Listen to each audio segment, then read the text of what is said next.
नमस्कार साथियों।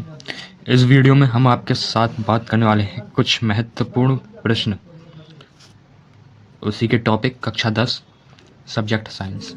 यह वीडियो हमारी 3 बार आएगी। पहला जो सेक्शन है वो है केमिस्ट्री यानी कि रसायन विज्ञान का। तो चलिए चलते हैं पहले चैप्टर पर। अध्याय 1 रासायनिक अभिक्रियाएं चैप्टर का नाम है। इसमें कुछ महत्वपूर्ण टॉपिक हैं वो देखते हैं। सबसे पहला आता है रासायनिक समीकरण। रासायनिक समीकरण में आपके पास जितने भी प्रकार के समीकरण हैं उन्हें याद करना है, एक एक उदाहरण प्रत्येक अभिक्रिया का। दूसरा टॉपिक अभिक्रियाओं के सभी प्रकार उदाहरण सहित। आपके इस चैप्टर में जितनी भी अभिक्रियाएं दी हैं, विस्थापन, वियोजन, संयोजन और विस्थापन, द्विविस्थापन, जितनी भी अभिक्रियाएं हैं, जैसे कि आपकी अपघटन हो गई और ऑक्सीकरण अभिक्रिया हो गई, वह सभी अभिक्रियाओं की परिभाषा आपको याद होनी चाहिए और उनके 1 या 2 उदाहरण भी कम से कम याद होने चाहिए। तीसरा टॉपिक है अभिक्रियाएं संतुलित करना। अभिक्रियाएं संतुलित करना लॉन्ग में भी आ सकता है और शॉर्ट में भी आ सकता है। तो आपको प्रत्येक अभिक्रिया जो भी आपकी एक्सरसाइज में दी हैं और एनसीईआरटी वाली भी, वह सभी अभिक्रियाएं संतुलित करना आना चाहिए। और कभी कभी पेपर में प्रश्न बनता है 6 नंबर के लिए कि क्या होता है या कैसे प्राप्त करें, जैसे कि मीथेन से क्लोरोफॉर्म प्राप्त करना और विरंजक चूर्ण कैसे प्राप्त करें, क्या हो अगर दानेदार जिंक को सल्फ्यूरिक एसिड में डाला जाए। ऐसे प्रश्नों की मैं बात कर रहा हूँ, तो उम्मीद करता हूँ आप समझ गए होंगे। अगली जो चैप्टर शुरू होता है हमारा वो है अध्याय 2 अम्ल, क्षार तथा लवण। इसमें देखते हैं इंपॉर्टेंट क्वेश्चन। अम्ल, क्षार तथा लवण की परिभाषाएं व गुण। अम्ल, क्षार तथा लवण तीनों की आपको परिभाषाएं आनी चाहिए, क्योंकि यही चैप्टर का बेस है। और इनके गुण भी पता होने चाहिए कि अम्ल क्या करता है, लिटमस पेपर के साथ कैसा रिएक्शन देता है और ये सब वगैरह। फिर आता है पीएच मान व इसके उपयोग। पीएच मान की आपको परिभाषा आनी चाहिए। वह दैनिक जीवन में हमारे रोज की डेली रूटीन में कहाँ कहाँ पे यूज़ होता है पीएच मान, वो हमें पता रहना चाहिए। एक प्रश्न ये हो गया। फिर कुछ प्रश्न आते हैं सोडियम हाइड्रोक्साइड, विरंजक चूर्ण, baking soda, Dhawan soda, plaster of Paris. और इसमें से जो विरंजक चूर्ण और प्लास्टर ऑफ पेरिस है, ये मोस्ट इम्पॉर्टेंट है। हर साल ये किसी ना किसी सेट में तो पूछा ही जाता है। तो आप इनके उपयोग याद करेंगे, निर्माण विधि याद करेंगे, गुणसूत्र या रासायनिक सूत्र याद करेंगे और इनके गुण याद करेंगे। बस सेकंड चैप्टर में इसमें तो ये बहुत इंपॉर्टेंट है। ये लगभग सभी आप याद कर लें तो काफ़ी बेहतरीन होगा। और इनके उपयोग, निर्माण विधि और रासायनिक सूत्र ये दीर्घ में भी आ सकते हैं, मतलब लॉन्ग क्वेश्चन में भी आ सकते हैं। 6 नंबर का 6 नंबर में आपको चॉइस में क्वेश्चन आता है जिसमें कि आपको 2 में से 1 करना होता है, तो उनमें से ये आ सकते हैं।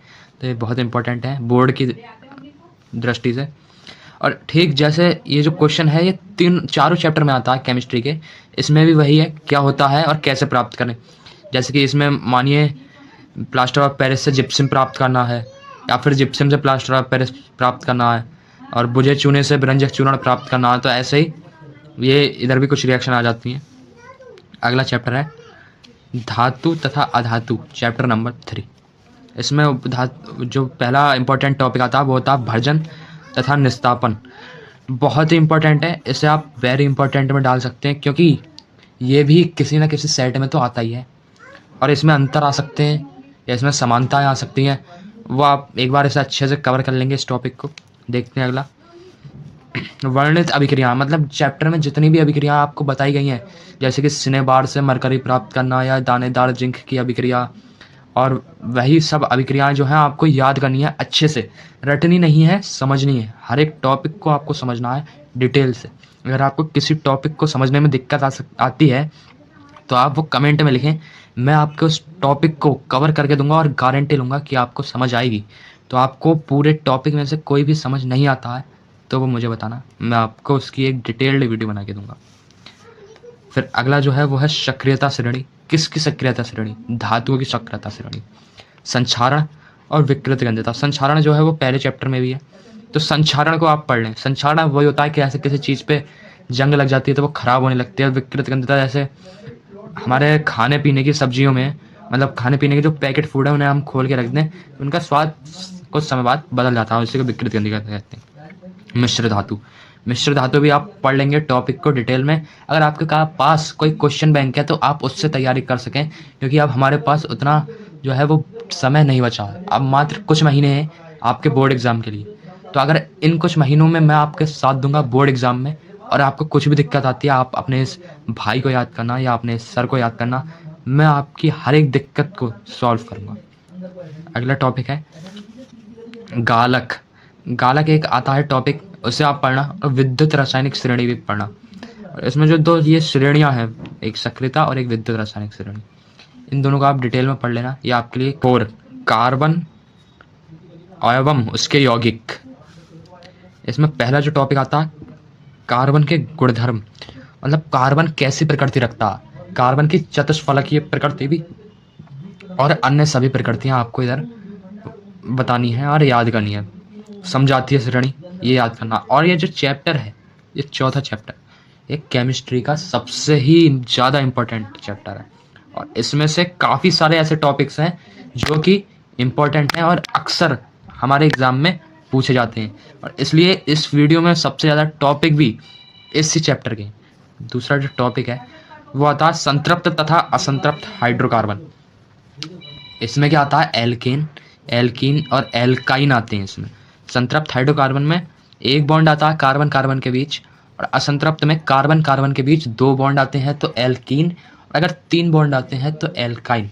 तो ये संतृप्त और असंतृप्त हाइड्रोकार्बन आपको एकदम पक्की तरह से याद होना चाहिए, क्योंकि ये दीर्घ में भी आ सकता है, क्योंकि आपसे पूछ सकता है कि एल्कीन और एल्काइन में अंतर और इनका सामान्य सूत्र और ये सभी के वो आपको गुण बताने हैं कि कैसे कार्बन के बीच बॉन्ड आता है, क्या है ये सब आपको विस्तार में बताना रहेगा दीर्घ, अगर ये लॉन्ग में आता है।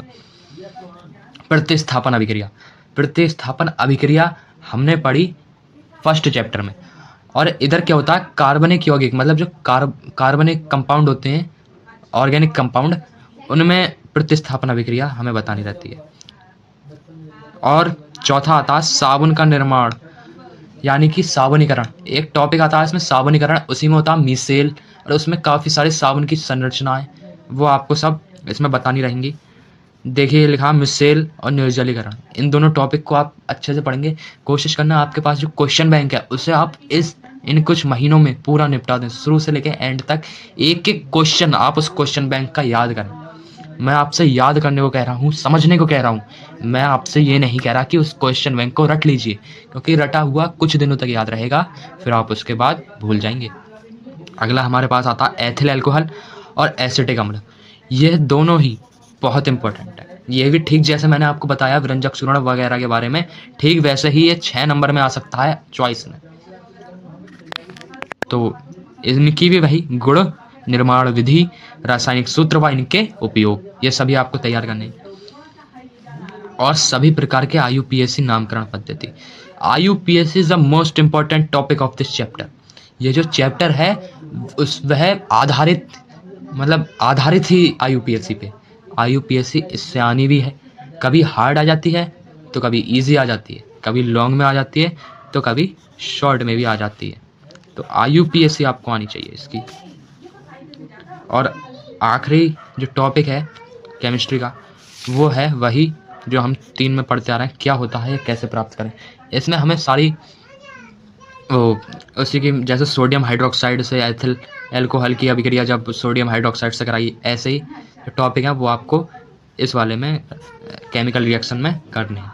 आज की वीडियो में इतना ही, तब तक के लिए नमस्कार। और हाँ, मैं आपसे फिर कह दूँगा, अगर इनमें से किसी भी टॉपिक में आपको समझने में दिक्कत आती है तो आप इसी वीडियो या और किसी वीडियो के नीचे कमेंट करके जाना, मैं उस टॉपिक की डिटेल्ड वीडियो आपको बना के दूंगा। तब तक के लिए मेहनत से पढ़ें और दिखा दें इस दुनिया को कि क्या कर सकते हो तुम। तब तक के लिए नमस्कार, मिलते हैं ऐसे ही किसी जानदार और ज्ञानदार वीडियो में।